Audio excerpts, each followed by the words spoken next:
Will Superman and the Absolute Hawkman be able to put their differences aside long enough to defeat a rampaging Parasite? Well, we'll find out in the pages of Absolute Superman issue number 17. But that's not all. Will Mr. Terrific be able to win a game against the devil himself as the world around him comes to an end? Well, we'll find out the answers to that too in the pages of Justice League issue number 16. That's right, everybody. 2 more great books that you could be reading right now, and I'm going to tell you all about them, so let's hop on in together, shall we? So then, picking up directly from where the last issue left off, a brand new nightmarish version of the Parasite was running roughshod over Metropolis and absorbing everyone in sight, including poor Jimmy Olsen. It seems that this new version of the Parasite just doesn't absorb your bioenergy, it actually keeps you as part of its giant mass. That means you're alive, conscious, and aware as it eats you up from the inside out. Jimmy is in so much distress and pain, he actually asks Lois to end his life right then and there, and even though Lois is a hardened soldier who's had no problem taking lives before, and it's not like she's that close to this incarnation of Jimmy, she still can't bring herself to pull the trigger. She is so sickened and terrified by what she sees, she just jumps into the nearby water. You know, one of the bigger complaints I still get about the Absolute Universe is that it's trying too hard or that it's overly edgy, and I just personally don't see this complaint,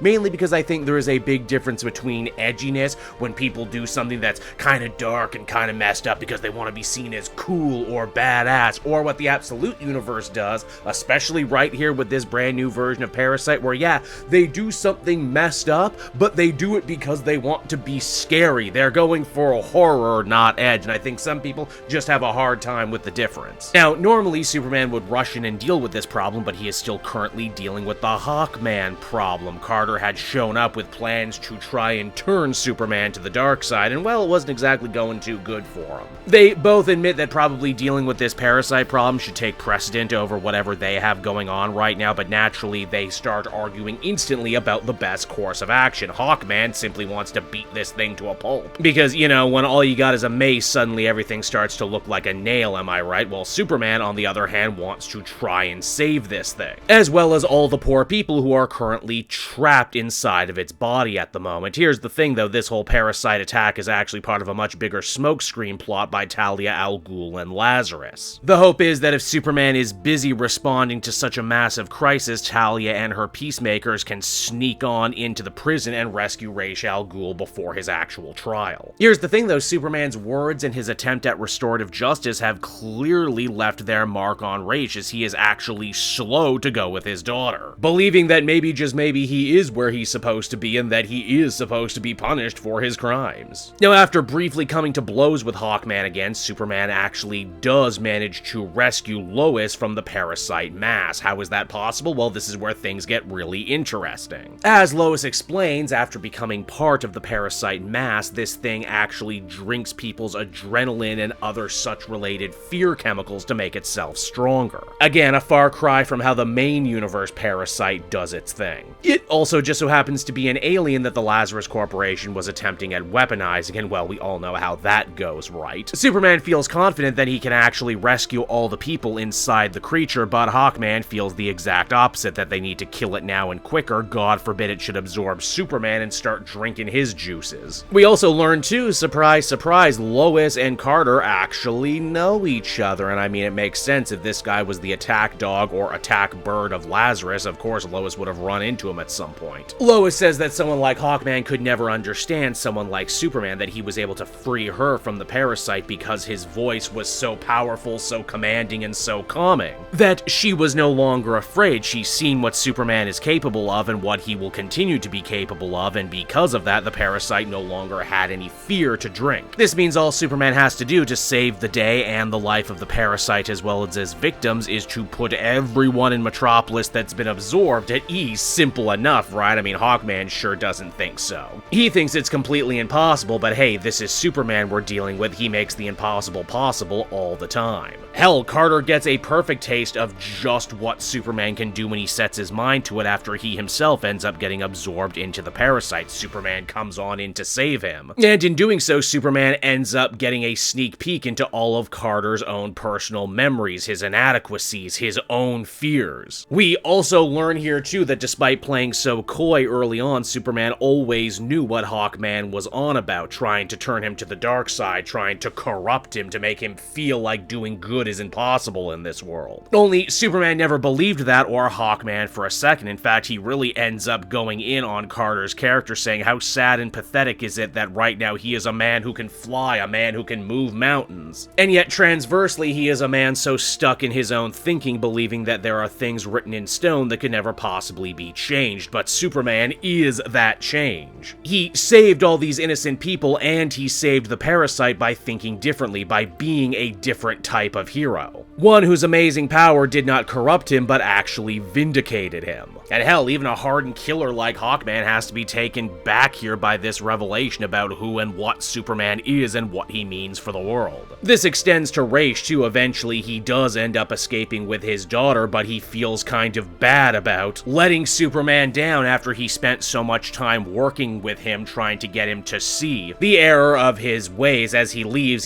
Superman a message and the words that we are who we are. And yeah, with that, the day is more or less saved. Hawkman is put in his place, and Superman even decides to take the now inert Parasite back to Kansas. He's building what he calls a Kryptonian fortress inside his barn, and this thing would be right at home there. Oh, but we're not done just yet, because as the comic comes to a close, we are reintroduced to Brainiac and absolute Lex Luthor. It seems that Brainiac has been torturing Luthor non-stop in an attempt to bring out his darker side, and unlike Hawkman with Superman, it seems that Brainiac is actually making some progress here. Luthor looks incredibly broken, and now officially no longer has a family holding him back. But how will he end up blaming Superman for all of this, I wonder? Well, I guess we're gonna have to keep reading to find out, won't we? Now, from there we transition on over to Justice League Unlimited, and if you've been paying attention, things have not exactly been going good for our heroes on two fronts. In the Prime Material world, the League is getting their shit absolutely wrecked in a small American town by D-list supervillains who have been empowered by their deal with Neron. Meanwhile, back in hell, Mr. Terrific heroically attempted to try and sell his own soul to end all the suffering, but only that backfired on him too when it was revealed that Owlwoman has actually been a secret double agent working for Neron this whole time. And I mean, it certainly makes sense, doesn't it? Mr. Terrific told everyone without mincing any words when all of this began that they were time displaced from alternate pasts, presents, and futures that don't exist anymore, meaning their time on this earth was absolutely finite. All of Terrific's 10 had a hard time dealing with this fact, but most of them still chose to go out like heroes with what little time they had left. Owlwoman is different though. She's from the far future, and as far as she was concerned, all these people she was about to betray were just names in history books. She didn't know them. She shouldn't have any loyalty to them, right? Why shouldn't she try and survive? You might also be thinking to yourself, geez, was really selling his soul the only plan Mr. Terrific had? Well, no, actually. Being the massive big brain that he is, Michael's real plan was to get Neron to agree to a deal so that he could then set off a bomb. One that would either kill him or Neron or both, but at the very least stop his assault on planet Earth. Now, Mr. Terrific is down for the count, and it looks like everything is really truly going to hell in a handbasket. But despite all of this, Wallace West and the other Leaguers not only battle on valiantly against insurmountable odds, they do so knowing full well that the world around them is actively ending and that this is probably the last thing any of them are gonna do. In fact, when it becomes very apparent that the Earth is exploding and about to become a brand new apocalypse fire pit, the heroes even extend mercy to the villains who were beating the crap out of them a minute ago. And hey, wouldn't you know it, but this showing of old school heroics is exactly what it takes to shake Owlwoman out of her own selfish self-interest. After all, if they can continue to fight knowing the odds, knowing that they're all probably going to die anyway, then what exactly is wrong with her for not wanting to do the same, right? After all, it's not a matter of how much time you have, it's a matter of what you do with the time you do have. And after her heart finally grows 3 sizes that day, Owlwoman steps on in to try and make all the difference. She blows up the bridge between the Prime Material world and Neron's realm, cutting the villains off from their brand new power and cutting Neron off from all the new souls that he was hoping to reap. And he really was hoping to reap those souls too. Neron is well aware of what Darkseid is trying to do by reshaping the past, present, and future in his image, so the way the devil views it, if he doesn't get some good souls and now, it's probably going to be a really long long time before he can start reaping again. The villains are also equally moved by the mercy that the heroes extend to them even after everything that's happened, and once they don't have to fight each other, the good guys are able to redouble their efforts in trying to evacuate everyone they can from the exploding Earth. Dr. Occult is also able to use the chaos and this brief moment wherein the wall between the two realms has weakened to pop on down to Hell and rescue Mr. Terrific, who is now officially the final member of Terrific's 10, and I mean, really, did we expect it to go any other way? Michael takes a minute to remember his fallen friends, how much they did for him, how much he learned, and how in the end, despite it all, they all died as heroes. Heroes whose memory, due to the messed up nature of all the wibbly-wobbly timey-wiminess of what's going on right now, will soon be lost not only to time, but to memory too. Which of course ends up begging the question, was it all worth it? Was it really? And so that was Absolute Superman issue number 17, everybody, and once again, I think Jason Aaron and company managed to deliver a very strong little story here. I appreciate that the Absolute Hawkman problem just isn't a problem that Superman could solve in a couple issues. He's going to be a major recurring character moving forward, and in fact, this issue seeks to imply that maybe we will see Hawkman undergo a character evolution from where he is now,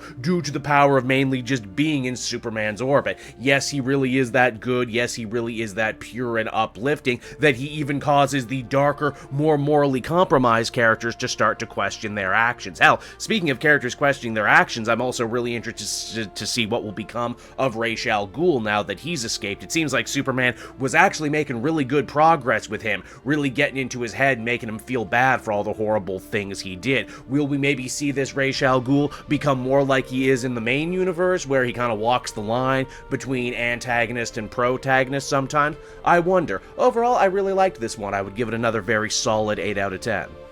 And then we come to Justice League Unlimited issue number 16. I'm actually a week late to covering this one because I've had so much going on the channel recently. I'm glad I did manage to circle back to finally finish off this arc, because I do believe, at the end of the day, it does end up being one of the stronger DC KO tie-ins, and also maybe one of the best Mr. Terrific stories we've had in a long time. That being said, though, the ending leaves a little to be desired, mainly because, well, we are reminded right at the very end, hey, this was a cool story with lots of stakes and lots of, characters who you fell in love with, only to have them, die horribly in a tragic way, but, still in a way that was super heroic and super fulfilling. But also, don't forget that this is an event tie-in, and because this is an event tie-in, it's not like Mr. Terrific and his team could actually save the whole day. The story kind of peters out at the very end, because it kind of has no choice but to peter out at the very end, because the world's got to get destroyed anyway for Superman and the other Leaguers to save it as part of the bigger DC KO tournament. I will be interested to see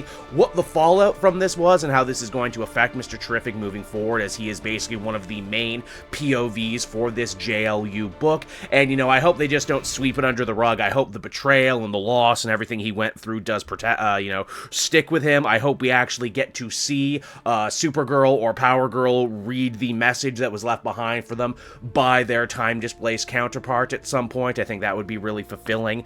Even though the end of this story was not what I wanted it to be, I will still give it a 7 out of 10. I definitely still think it's still worth reading. And, if you were trade waiting on this one, if you weren't sure to check it out because it was a DC KO tie, and trust me, you will like this one, even if you might not like the ending.